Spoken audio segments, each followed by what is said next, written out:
Absolutely. So we're going to talk about the Vieux Carre.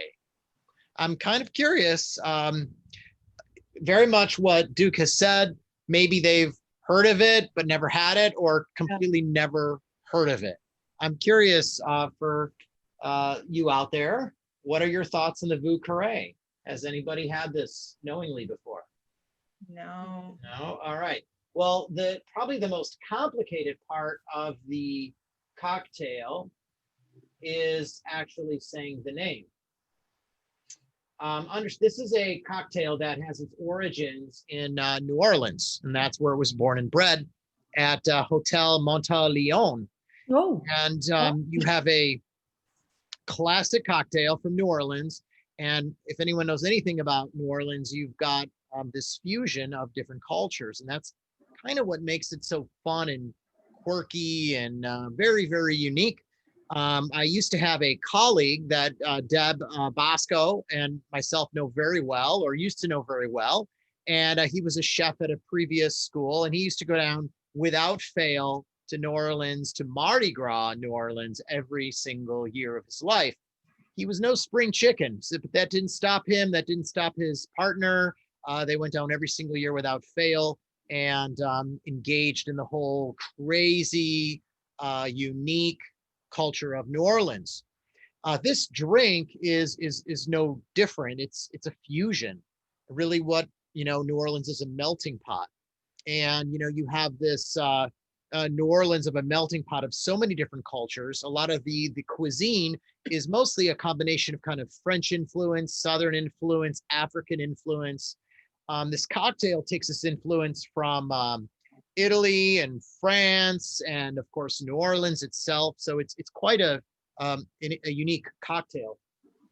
And what I would want to say about this cocktail is not only that it's a unique melting pot of sorts, it's also a very boozy cocktail. So when we use the word boozy, it's really highlighting the booze. So this is not for the faint of heart. This is not for someone who doesn't want to taste the alcohol. It's all about the alcohol, and it's all about the fusion of the different alcohols. There are unique alcohols that are added here to kind of give it this complexity. I would suggest to you that it's boozy, yes, and I would suggest that it's probably one of the most complex cocktails you can have. It's certainly in maybe the top 5, top 10 of complexity. And you're not introducing any juice. This is purely the blend of alcohols that you're using. So quite complex. On the slide, I talk a little bit about the Vieux Carre, and I put the pronunciation in there for those of you that maybe want to remember the drink. When I go out to a bar, I don't go out very often, but one of the last times I did, it was arguably, I can't quite remember, but it was either a Manhattan that I had, a Sazerac, or a Vieux Carre.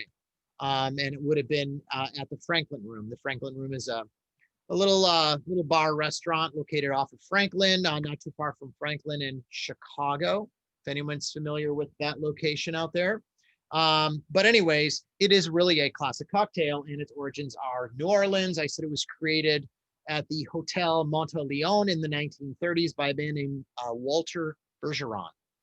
And this name of this cocktail was having some sort of influence of the French. If you take a look at my PowerPoint, the Vieux Carre is a French phrase for old square, which referred to the French Quarter. And the French Quarter is, the heart of New Orleans and really the heart of Mardi Gras. So like many classic cocktails from the city, the recipe is representing the cross currents of America at the time. So in this cocktail, you're using brandy, and specifically a cognac. That is, origins are France. And you're also using a French liqueur, which is a liqueur called a Benedictine. So you've got two products that are origins of France. And in this cocktail, you also use an Italian sweet vermouth. So now you've got not only France represented twice, you've got Italy represented once. And we're offering we're going to put in a rye whiskey. And the rye whiskey has its kind of heart and soul historically in Mississippi and in around this kind of area vicinity. And then we're using two different bitters, which is kind of interesting because most cocktails use one bitters. Well, they're using the blend of two different bitters. One of those is Angostura, and it has its origins in the Caribbean. And then we're also using a New Orleans bitters that is called Peychaud's bitters. So, there's no juice, there's no soda, there's nothing to dilute this cocktail. It's boozy and it's complex. The only thing I suppose you could say is diluting it would be the ice that it's going to be stirred with. All right. So one of the things I wanted to touch on, I wanted to introduce maybe a liqueur that some of you haven't had before or not too familiar with, but it is let's see if this focuses in here in a second. It might be a little bit bright, but this is Benedictine liqueur. Of course, I have a picture, image of it on the screen. Benedictine liqueur is a product that is believed to have its origins in Normandy, France. This is a northern, northwest part of France with the Benedictine monks. And it's believed sometime around the 1500s. Well, during the French Revolution, it was believed that the recipe for this went up in flames.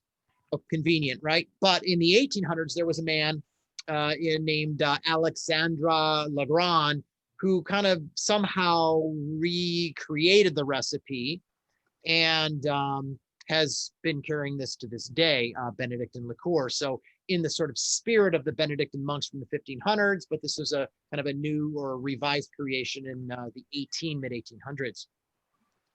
Later on, I believe in the early 1900s, might have been around the 1930s, Benedictine, the company that makes Benedictine liqueur, came up with another product, and it was called B&B. Has anyone heard of B&B before? Yeah, and that is just brandy and Benedictine. So that was sort of making Benedictine less sweet by adding dry brandy to it. But the recipe calls for Benedictine, so that's what we're using.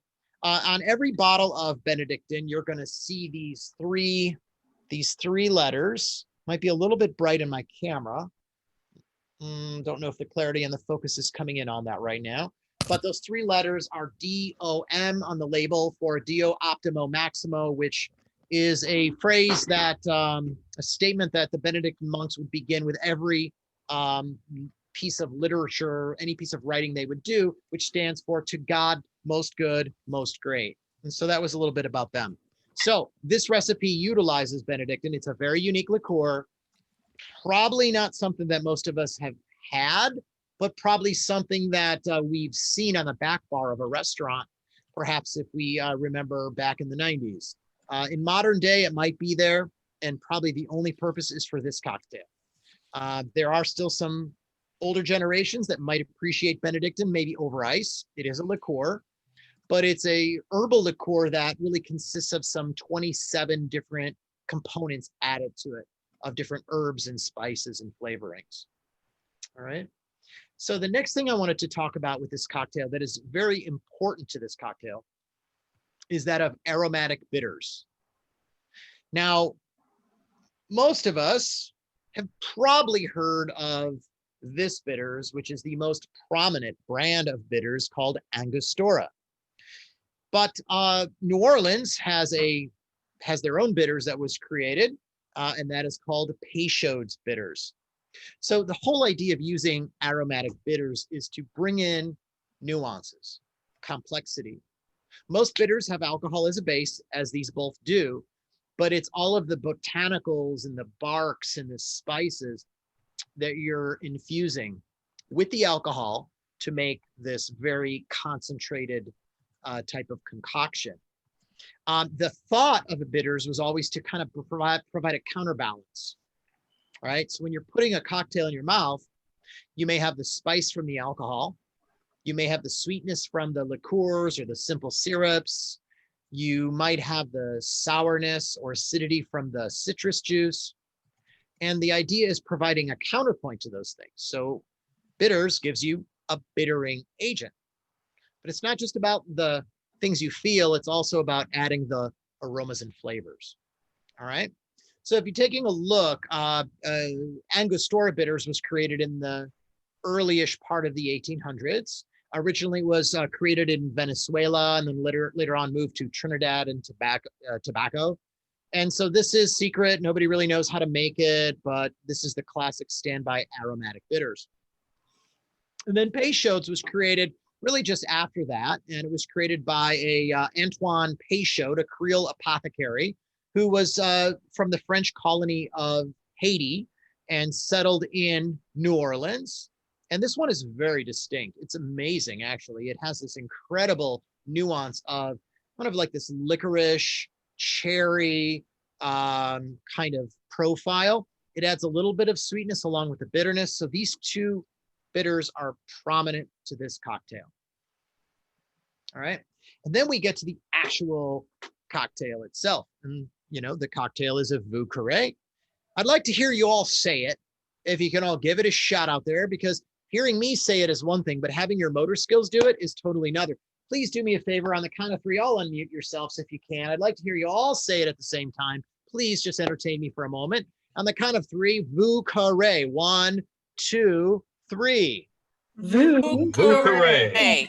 All right, nice. Sounds really good. I like that. All right. So looking at our recipe, we're going to use 2 dashes of both the Peychaud and the Angostura.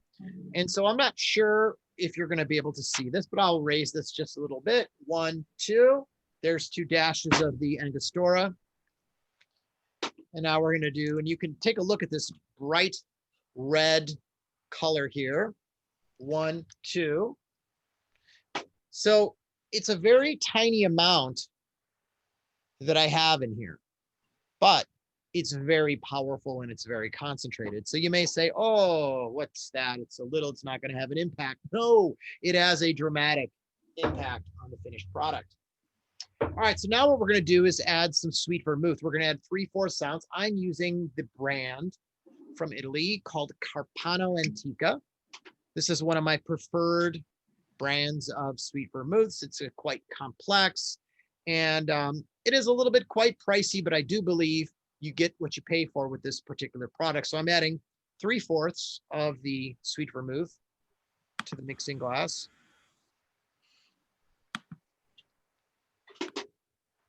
And then it calls for 3/4 ounce of cognac. You know, and I figured that, you know, we would go kind of high end here. We're going to go with something that's got an aging of a minimum 10 years. We're going to use an XO cognac. So this is something that you normally would sip, maybe sip with a splash of water, but we're going to use it in this cocktail because I'm not mixing it with juice. I'm not going to cover up the nuances. Instead, I'm going to actually add to the nuances because they're going to be, it's really an unadulterated cocktail. So I really choose to use something higher end here because of that idea. All right, so you'll notice the recipe is equal parts sweet vermouth, equal parts cognac, and equal parts rye whiskey. So I'm going with 3/4 ounce of the cognac XO, and XO is an aging designation. It's a minimum aging of 10 years. It could be longer. And now I'm going to do my rye whiskey. And with my rye whiskey, I am doing one of my personal favorites, local brands of Koval. I tend to use them quite a bit. And the rye whiskey gives you a nice little kind of rustic spiciness. And it's interesting because then you got that sweet vermouth coming in to kind of soften that, but add tension and complexity. 3/4 ounce of the rye whiskey. And by the way, rye whiskey is, you know, whiskey can be made from any grains. Most of us that are familiar with the Scotch whiskey, they're using predominantly barley. Irish whiskey, predominantly barley. And in some cases in Scotland, only barley. Bourbon is made mostly with corn. Well, rye whiskey, in order to be called rye whiskey in the United States, it's got to be at least 51% made with rye grain. Koval happens to do this 100% rye. So one of the reasons I like it is because you really are expressing rye and no other grain in here. So it really gives you a sense of a sort of true expression of that particular grain. All right. Now, so looking at the recipe, we've got 3/4, 3/4, 3/4. Now, what we need to do is bring in the Benedictine. And the Benedictine is only asking for a very small amount of 1/4. All right, so I'm going to go ahead and pour in. We got a little bit of, Benedictine is a liqueur. So that's a sweetening agent. Whoops, and I overpoured a little bit because I don't have spouts. Let me adjust that. There we go. We're putting in 1/4 ounce of the Benedictine.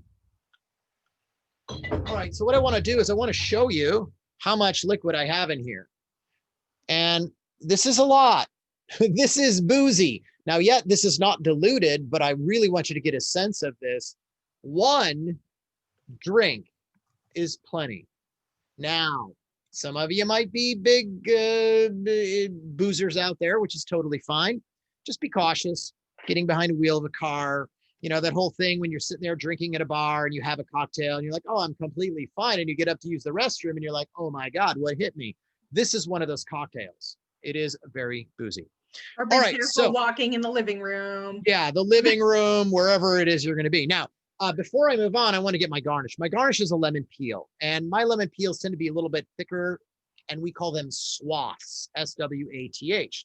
So here's my lemon, here's my peeler, and there is my swath.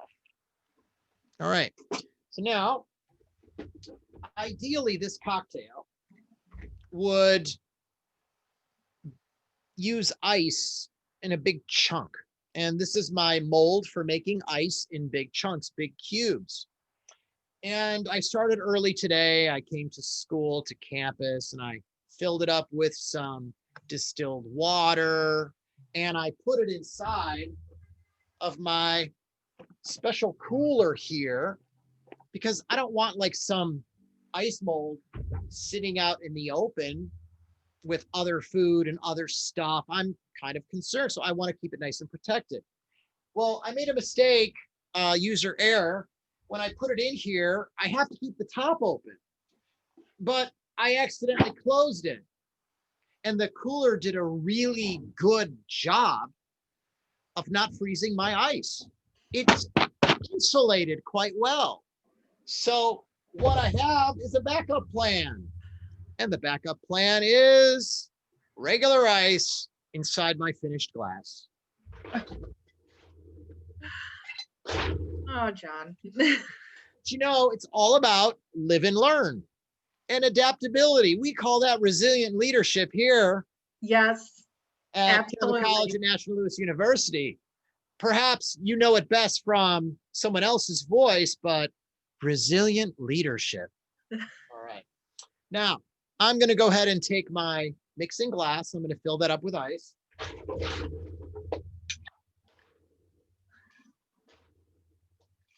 And when I'm stirring a cocktail, I usually fill up my tin or my glass that I'm going to mix about 2/3 to 3/4 filled with ice. Now I've got my spoon, and all I'm doing is stirring my cocktail. And I would suggest to you, don't be shy on this. Give it a little bit of time on ice. You really want to dilute it, and you really want to chill it well, okay?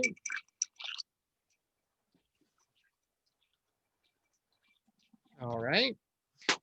I'm going to go ahead and take my Hawthorne strainer, one of these, and I'm going to go ahead and strain it directly into my rocks glass filled with ice. Preferably would have been very nice to have a nice chunk of ice in there. And now what we need to do is take our lemon peel, and we want to squeeze it skin side down to be able to release essential oils from the lemon. And then what I like to do is take that and rub it along the rim to give it a little kiss. And then we're going to drop that right in the cocktail. So we have something that looks like that. We'll go ahead and give it a smell here. And it smells complex and boozy, as it's supposed to. And a little bit of that lemon oil is kind of popping up that was, just released on there. I'm going to take a taste.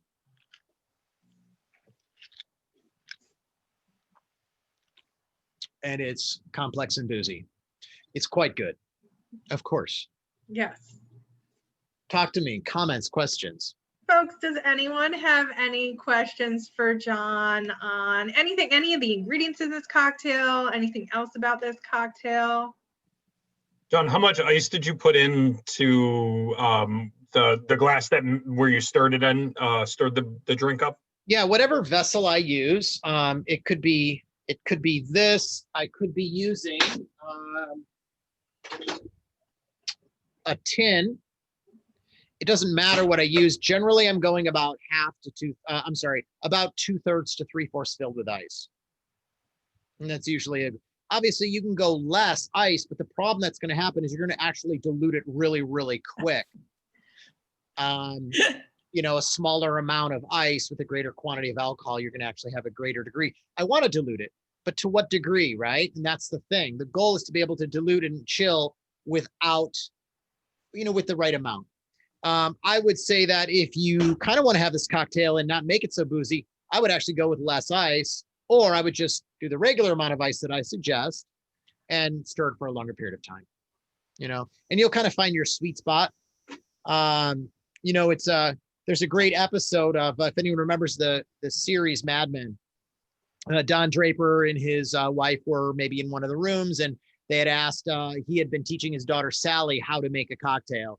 I don't recall what cocktail it was. I want to suggest it was an old fashioned, but it might not be. And it was really interesting because he was telling her precisely how to make it the way that he likes it, with the amount of cubes of ice, et cetera, et cetera. And it's kind of funny, Dan, because I think you're going to find your sweet spot by doing a little experimentation. And certainly you might like it a different way than maybe, your friend or your partner might like it. So it's kind of finding that sweet spot. But those are my suggestions. Does anyone happen to remember an episode of Mad Men like that I'm describing? Yes, No. I do. And I believe it was an old fashioned because that was his cocktail. So. Mhm. All right. So what about these bitters? Does anyone happen to have these in their home, in their fridge, in their cupboard? There are two really mainstay bitters that are recommended. There's other companies out there that have kind of replicated these and made more. One particular company is really recognized and well known is Bitter Truth, and the Bitter Truth makes a whole line of different bitters. I may actually have, no, I don't have any with me here, but they make a whole line of different bitters. They also make some different liqueurs. Whenever I make a gin cocktail called an Aviation, the Bitter Truth has a creme de violet that I use.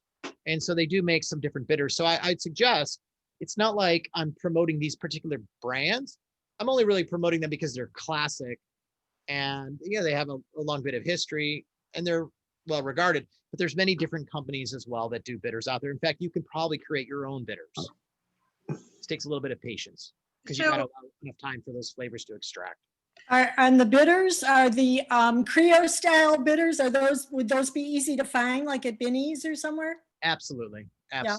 Okay. Yeah, and honestly, Peychaud's you can probably even find at Mariano's. But when you start getting into some of these other brands, they might not have as much distribution or as much sort of recognition that somebody like a Mariano's would care to carry. Right. So then you'd be going to Binny's for these, but also for those other brands that you can find. They have a pretty good selection. There's the main kind of flagship Binny's is I believe located just off of North Avenue in the Lincoln Park neighborhood. Yeah. But I would suggest any Binny's is probably going to carry the Creole style bitters that you're asking about. Yeah. Thank you. So, and then John, last week you teased us a little On your clear ice that you're working on. Yes. And some people are curious on how one would go about making clear ice. Yes. Well, I'm glad that you asked that question. That will be what I use. So next week, a little bit of teaser, I guess, is sort of like a teaser to a teaser. Because now you're like, well, now you're just literally a teaser. You're not delivering. I will be celebrating along with you, if you choose to join. We'll be celebrating the Old Fashioned Week. Elijah Craig, if anyone's familiar with the brand Elijah Craig, before Elijah Craig was a brand of bourbon, was an actual minister in Kentucky. And Elijah Craig is noted for one of the first to contribute to bourbon as we know it today, which was putting bourbon in a toasted smoked barrel. And so what I'll be doing next Thursday from the same location, trying to work modifications and upgrade as I'm trying to kind of transition this to be able to do this here in my office, shared with my companion Duke on the other side here, will be to do the old fashioned. I'm going to elevate it by doing a couple unique things. One of the two unique things will be making clear ice. So I will have clear ice here to show you and use that as a point of discussion of the demonstration for next Thursday. So I'm not going to tell you too much, but it does involve using this. And it involves me having a plan of about approximately 24 hours in advance to be able to do it. So it's not a quick kind of thing. It's not an easy thing, but you're actually freezing a chunk of ice. But I'm going to explain how we do that next week. And I have done it several times in the past. And it's pretty awesome. It looks really, really cool in a glass, especially with an old fashioned where you have just minimal ingredients. So you're really highlighting the ice. So that'll be one of my two things for next week. Awesome. I'm excited to learn that myself. So thank you for asking that question, Gemma. That was great. Because I know you at the end of the day, you were like, wait, we didn't talk about the clear ice. So Yes. anyone have any other questions? No, and I think I'm gonna probably see all of you next week since it will be Old Fashioned Week, and absolutely, we're all excited to discuss that fabulous cocktail. So, anything else, John? No, that's it. Thanks for joining us today. And, you know, the goal with Thirsty Thursday is to be able to provide some value to you, and the value of like not just whipping up a cocktail, but giving you a little bit of information that you could take with you, and you know, kind of hopefully making it a little bit entertaining and trying to keep it short, not to kind of take away too much of your time from all of those other necessities like folding laundry and doing dishes.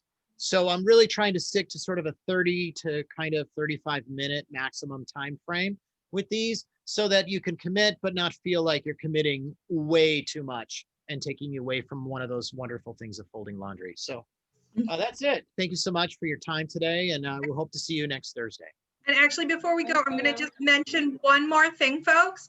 If anyone is interested, we do have our level 1 wine professional program starting on Monday. It is a hybrid where one day is a virtual class and one day is an on-campus in-session tasting, with it happening Monday is virtual, and Wednesday as on-campus tasting that occurs in the evenings. There's still spaces available. If anyone has any questions on that, any friends who want to hone up their wine education or anything, please send them my way, because that class will be starting at Monday. And again, my email is taste@nl.edu. All right. Thanks, everybody. If you want to Thank you, catch this everyone. episode on YouTube, Duke typically posts in about a 24, 48-hour period after the demo. Please check it out on YouTube. Give us a thumbs up, like our channel. We'd love to build a following. Thank you, everyone. Have a great night. Thank you. Everybody, have a good evening. Thank you. Bye, everybody.